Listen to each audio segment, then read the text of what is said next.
This is lesson 1.13 and 1.14, and this is going to be modeling. Okay, so models or modeling means we actually take data and try to use all our equations to do some predictions or find some lines of best fit.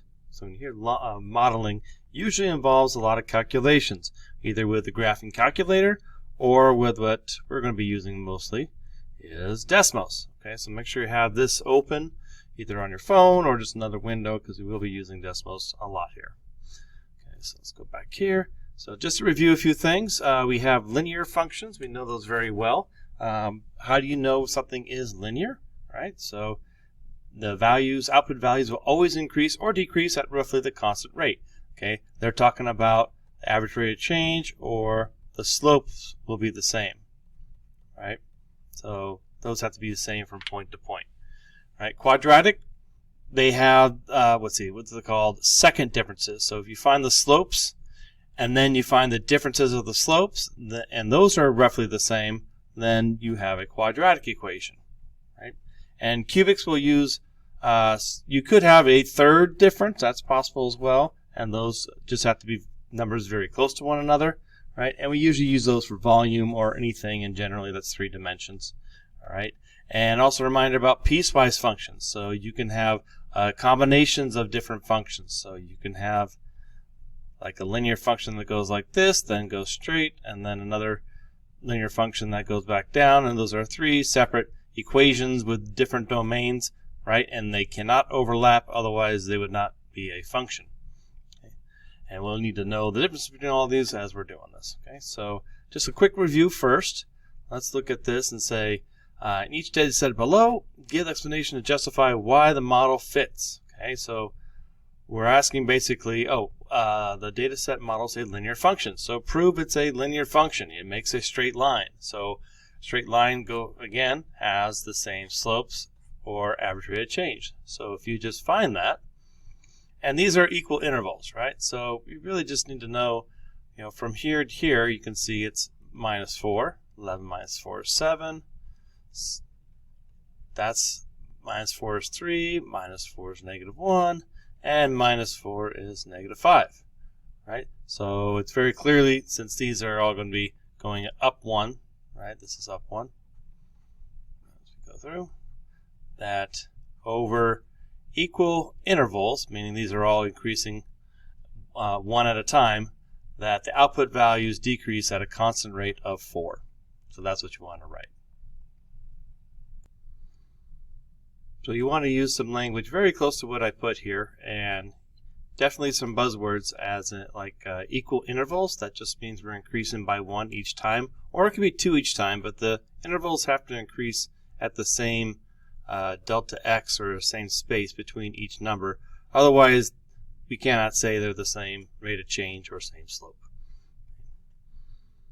All right, let's look at the next one. It says verify it is a quadratic. So we want to show the second differences are the same. All right, so again, the top here, equal intervals, okay, all increasing by 1. Okay, and I could put that on here just to make it clear. And we're going down here, we're going down by 10. Then we're going down by 6. Then we're decreasing by 2. Then we're increasing by 2. So definitely not linear, because these are not all the same. But if you find the differences between here, right, you'll have +4 and +4 and +4. Right? So the second differences are constant. Right? Therefore, it is a quadratic function. So write a similar sentence up here, just adjust it for it being a quadratic function. All right, so that would be a good description of a quadratic. As input values increase over equal intervals, the second differences are constant at 4. All right, and our goal for this section is really to, if you're given a table of values like this, what are the equations for this? What are the equations for this quadratic formula, or the quadratic equation, or this linear equation? And sometimes we have nice data like this, which is all integers, but what if these are all decimals? How could we get a an equation that fits it, or it gets really close to fitting the data that they give you. And that's what we're going to use decimals for. Now, going on to the next page, right, we can do the same process. It tells us up front that it's a piecewise function, which means there could be have two or more different functions in one, right? So the first part of this could be linear, and then the second part could be quadratic. So we have to use all our tools and find out, well, what are the two or more different types of equations here. And we need to be able to do this from a table and not just say, well, let me just plot it and look at it, because you have to justify it without a graph. So one thing to check, though, is that these are equal intervals. This is going up by 1, right? And that's important that these are the spaced out the same. Otherwise, we would not be able just to look at the other side and know the slopes or the second differences. So let's look at here. We're going to go from negative 13 to negative 10. We're going to add 3. And we're going to add 3 again to get to negative 7. Add 3 again to get to negative 4. So clearly this part is all linear, right? And then if we keep going, well, negative 4 to get to negative 5.5 is not plus 3 anymore, right? So it's only going to be, well, it's actually going down. It's going to go negative 1.5 and then negative 1.5, and then goes down again by 1.5. So the fact that we have two different sets of numbers here that are constant, right, that means we have two different linear functions, right? We have two different linear functions. So the first part, let's see here, from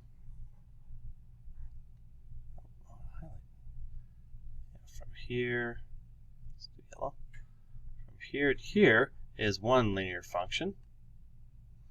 And then we have another one which goes from here and also shares the point 0, negative 4, which is very convenient because that's the y-intercept. So I have the y-intercept for my two different linear function.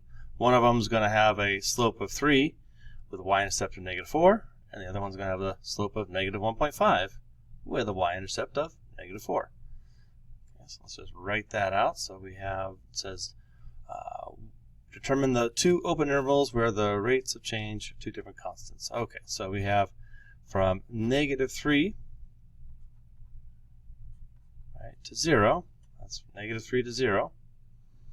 Right, we're going to have a rate of change of 3.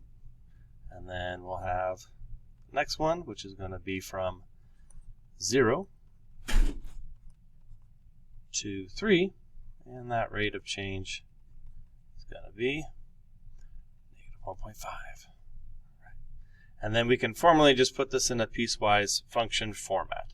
Okay, now it does tell us it's a function h, so it's important that we say this is the function h of x. And we're going to have two pieces.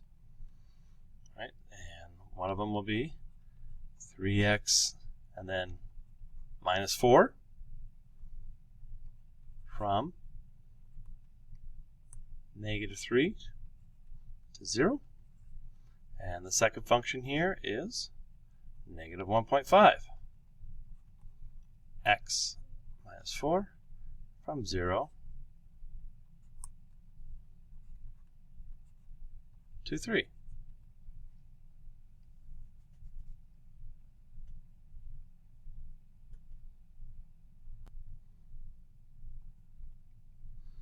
Okay, so in this case, we were able to take the table and really figure out the functions because they're linear, and they gave us the y-intercept, so we didn't have to do point slope or anything. So that was, very doable from a table. So now let's look at the next part, and you can see now the numbers are much bigger and they're decimals. So what's the equation that's close to all these points? So this is where we are going to need decimals, right? Now there's some directions here for the TI-84, right, that we use in class, and it will work as well. However, decimals is clearly going to be a faster way of doing this. So the first thing we want to do is open that, and we want to input all these values in the decimals. Okay? Now, the way to put a table into decimals is you go up here, add item, click on it, and then there's a table, and then we just have to key in all the values. All right, so go ahead and do that now. And start your first year, which is 2006. We're going to start that with 1. So we're just going to go 2006, 2007, 2008, 2009, 2010, 2011, and 2012. So 1 through 7. And then just key in the prices.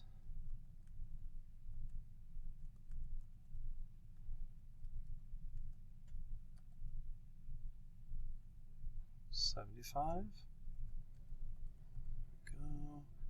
12.91 and 13. Okay, there we go. And you'll see the data pop up here, right? You can see it right here. Always double check just to make sure all the data is correct before we continue. Looks like we're good. Don't accidentally switch a couple numbers. All right, so clearly this does not make a straight line. However, we're going to get a line that the closest line, or the line of best fit, that can go or get close to all these points to use it as predictor. Okay, so the way we do that, it's called regression. And right up here you can see data, and you see a little line going through it. Right? You can see data points with a little line going through it. Click on that, and it automatically creates the line of best fit. So this is the line that gets closest to all the points that we could use for predicting later on. And it gives us some information. It gives us the equation of the line. So like in the last one, we can find it from just looking at the slope of the y-intercept, but there's no way we'd be able to do this and find that equation. Okay, so what I want to do, all right, is first go back and write that down. Let's write that down. It says, write the linear regression model for the prices of oranges in dollars per box. All right, so all right. F of x equals, and let's do the standard rounding is 3 decimal points, or 3 decimal places. So we're going to do 0.357x plus 10.389. Okay. And the reason we found this equation is that we can use it to predict in the future, after 2012, right, what could be the possible price using this line of best fit. So we want to know what's going to be the price of a box of oranges, you know, at 2014 or 2015. So recall, this is 7, so 2013 would be equals 8. So 2014, right, would be 9, and then 2015 would be 10. So we're going to plug in 9 and 10 to find out what the value or what the cost per box of oranges is in 2014, and then plug in 10 to see what the cost of value or cost of box in 2015. All right, so we have to know that means x equals 9 and x equals 10, which means we need to find f of 9 and f of 10. So we go back to Desmos. Right here, and right here it says equation, it says export it. Right, if you click that, it puts it right down here for us. And we can't really plug anything into it because it's y equals, so change that to f of x equals. All right, and now we're able to just plug in, well, what is f of 9? And it gives us the cost of the box. Right, and of course this is money, so it's rounded to 2 decimal places, not 3. So we have $13.60 for the first one. And then we also want to find f of 10. So that's going to be $13.96. Okay, so let's go back and write that in. So at f of 9, we said it was $13.60, right? And that's 2014. Right? And f of 10, that's going to be $13.96. That was 2015. And let's also put some units on here since we're talking about money. All right, so that is a linear regression or line of best fit And there's also the screenshots here to do it on the calculator if you want to try it that way. All right, let's go to the next one. And this time it gives us, January through June and some lengths of calls, phone calls, right? Average length of phone calls. So, and it wants us to use a quadratic regression. So this time, not a straight line, but it's going to be a parabola curve. So let's do the same things we did before. Let's key in all the data. And let's start with, this time, let's say January, let's call that 0. And then this 1, 2, 3, 4, and 5. So you could start with 1 or you could start with 0. You get a slightly different answer, but they both predict the same. Often the test will tell you what to call the first data point, so it's all being done the same way. So go back to Desmos and key all that information in. Okay, your data should look like this, and if you zoom in, you can see, it's not really a straight line. It's like a parabola. It's part of half a parabola.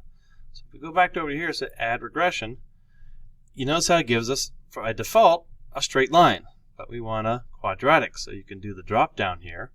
Instead of giving you an equation of a straight line, it's going to give, you can choose quadratic, and you can see there's a lot of other type of regressions as well. So if I choose that, right, then it'll give me a quadratic equation, this big old long equation right here. So we want to take that equation and write that down back on our paper. Okay, so the function is going to be f of x. I'm going to round each of those coefficients to 3 decimals. Okay, so 0.393 x squared and minus 0.213 x and 8.14. Alright, and it says use the model from part A to estimate the average length of call in July. So we have to go back over here like last time, and June, July would be right here. So that would be at x equals 6. So we have to know what value to actually input. Okay, so we go back to our model on Desmos, and we want to find f of 6. So remember to hit the equation. And we want to change this to, instead of y equals, change it to f of x. So we can plug in the number and then find f of 6. Looks like we have 21.68.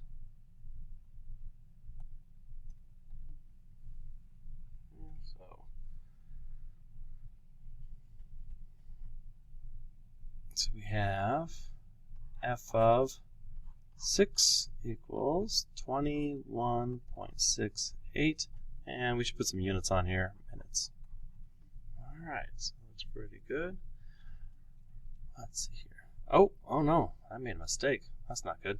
It says the length of call is L, and L, we could change this just a little bit and say, well, if it's length of, we could call this L of X. I guess it wouldn't be wrong, but that is a nice touch.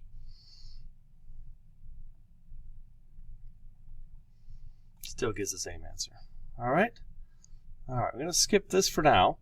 5, it's a slightly different problem.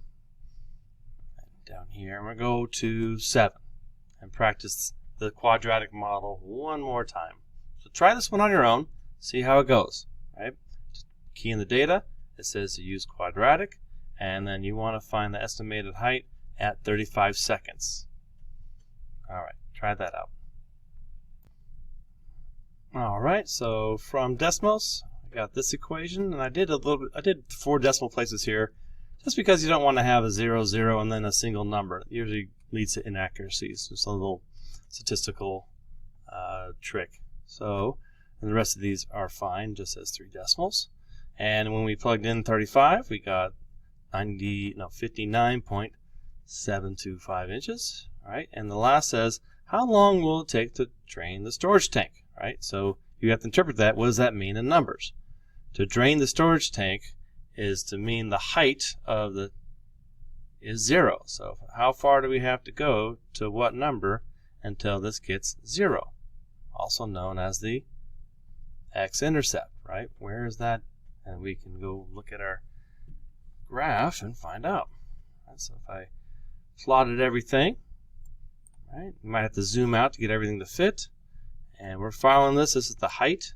It's going down, down, down. 1 is equal 0 right here. So Desmos is nice because we just click on it and it actually highlights it for us right there. We don't have to do anything like we do on the calculator. So it says after about 87.743 seconds. So very convenient to use Desmos.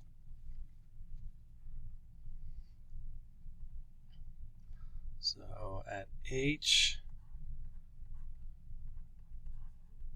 right, notice how I use T instead of X.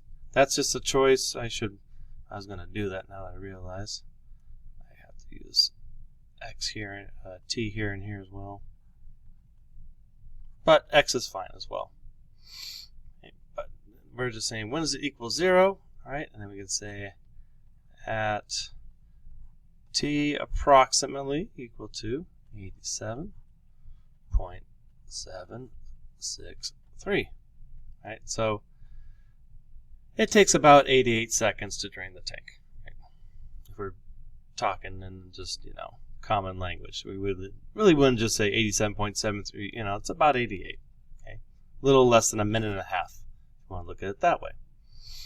All right, so that's another use of Desmos to figure out, some problems with real data, right? And this is a lot of what you do with mathematics, is you're using it to predict or try to figure out how close you can really get to the real answer. All right, the next type of problem, we're going to go back now, once we skipped, is just trying to get the equations of these models, right? Just using the formulas alone. So we don't really need Desmos here. But if we want to combine, let's say, a condition of a rectangular garden that has a certain perimeter, right, and combine it with its area, so that when I plug in the length of one side, I can get the area. So that's what it says here. Express the area as a function of W, meaning I want to plug in W into some formula, and it will give me the area. All right, so my ultimate goal is to do this. So we have to understand what this sentence means. Find the area, A, as a function of, that's what goes in the parenthesis, right? And I want to come up with some formula, has W's in it only, right? No length, right? Like we find in perimeter. And that's the real trick, is that we know that perimeter, right? Perimeter, start here, is 2 times length plus width. And we need to get a formula that does not have length in it at all. Right, so we do know that this is equal to 84. Right, so what we can do is that we can solve for what the length is. Okay, so we're going to try to break this down a little bit, simplify it. So I know that 2 times the length plus width, right, and I can divide both sides by 2. So I'll get 42. And then my goal is to have W only, right? So I'm going to get this equal to L. So I'm going to subtract W on both sides. And you might ask, well, if I want to get W into the formula, how can I solve for L? Well, over here, I'm going to have to do this. Well, it's going to equal length times width, right? That's what area is. Well, now I have something I can substitute in for L. Therefore, it'll get rid of all the L's in the formula. And that's my goal. So now my L is going to be 42 minus W. And then I have this other W that's just kind of sitting out there. All right, so now I have a formula that has only W's in it. Right? So I've had my goal is been reached. So I have 42W minus W squared. So if I plug in any width, right, it will give me what the area is for this particular garden that has a perimeter of 84 feet. So there's some little things to consider here, and it's a very specific type of problem that it only works with certain numbers. Obviously, I can't plug in, let's say, negative width, or I can't plug in like 500 because that's not going to be a realistic number for this problem. So we want to look at, well, what is the restrictions? And this will be asked often on test questions, like with real life problems, like what's realistically what numbers is this realistically useful for? Okay, so that is the next question. It says, has some underlying assumptions about how quantities can change together. You might need to consider the context clues that indicate a need to restrict the domain and the range. So what is the biggest number and smallest number you can plug in for, like, let's say, the width, and what's the biggest and smallest number that you will get as an answer for the area? And so domain is what we're plugging in. Domain. Right? And it says that a garden can be no more than 24 feet, right? So we know this. Remember that our length equals 42 minus W. Right? How can that help us? Right? Well, our domain's going to be somewhere between 24 feet, right? And we know that our length is 42 minus W. So we have substitution for that, and we can solve this compound inequality. So remember how to do that. All right, subtract 42 on both sides. I'll get negative 42 less than or equal to negative that. Less than or equal to, that'd be negative 18. And then we're going to divide by the negative.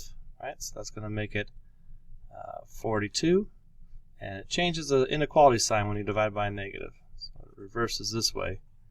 And of course, we need to rewrite this the proper way with a lower number on the left side. So we have 18 less than W less than 42. So the numbers that we can actually plug into this function, right, are going to be between 18 and 42 feet. Otherwise, we would not have an actual garden. It would be too skinny to actually have anything in there. So what are the possible ranges or possible areas with these values, right? So we did this. We're going to get somewhere between, well, we could have an area of 0. Okay. And here's the notation we're going to use. We're going to say all the possible areas with the maximum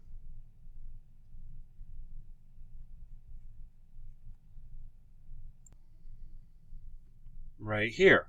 So what is the maximum value we can get? So if you go back to our equation, right, it's 42W minus W squared. So of all these numbers from 18 to 42, which one is going to get us the biggest number?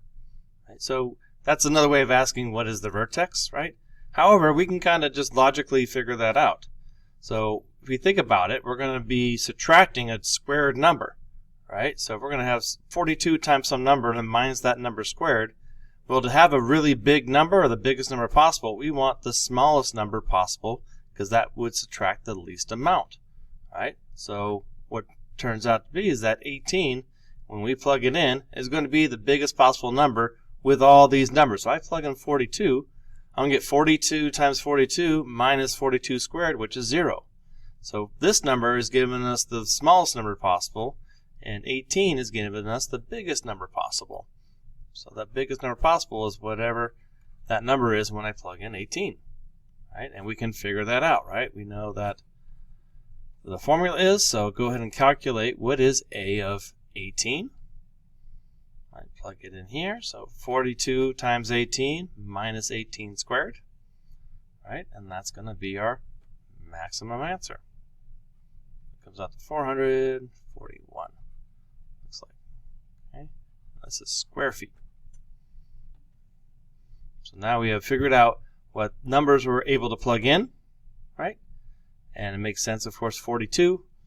Right? That gives you 0, and you can't go any higher than 0 when you're talking about actual area. There's no such thing as negative area. So it makes sense why we have to stop at 42.